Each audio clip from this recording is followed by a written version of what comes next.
Dramatic turn of events. President Donald Trump's controversial Gaza proposal has ignited a political firestorm, threatening to derail Saudi-Israeli ties.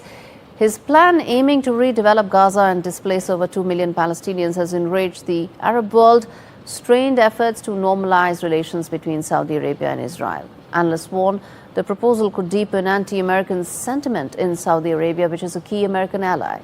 With tensions escalating, Riyadh's careful diplomatic balancing act faces a critical test. Saudi Arabia's rejection of the plan highlights its unwavering commitment to Palestinian statehood, further complicating any move towards normalizing ties with Israel. I'm committed to buying and owning Gaza. As far as us rebuilding it, we may give it to other states in the Middle East to build sections of it. Other people may do it through our auspices, but we're committed to owning it, taking it, and making sure that Hamas doesn't move back. There's nothing to move back into. The place is a demolition site. It'll be, the remainder will be demolished. David Cay Johnston, Professor of Public Policy, joins me from US to talk more about. He's joining me from New York to talk to me about, well, what many would say is a very outrageous proposal. We played out what Mr. Trump said, President Trump said. How do you see this, and what are the chances of something like this going through?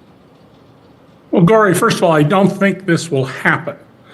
But there is an important story here, and it's the same story in his efforts to rename the Gulf of Mexico the Gulf of America.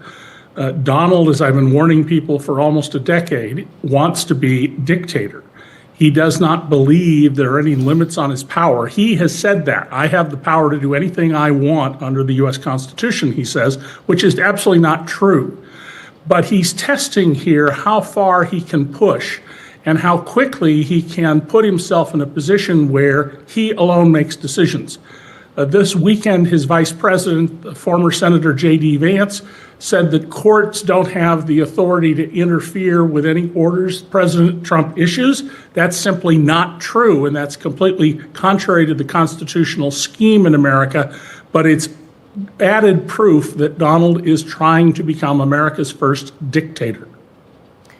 Okay, extreme words, extreme thoughts, but Mr. Johnston, let's try and be a little more objective here. Let me ask you this, that if such a proposal were to go through, how do you see that impacting the region and America's ties with some of the key allies?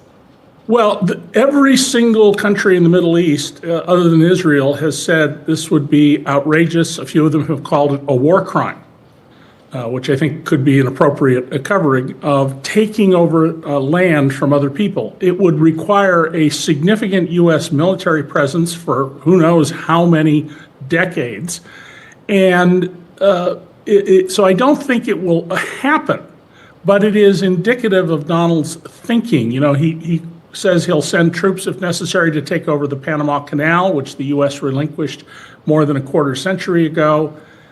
He's talked similarly about, he has not ruled out using military force against a NATO ally, Denmark, if he decides to seize Greenland.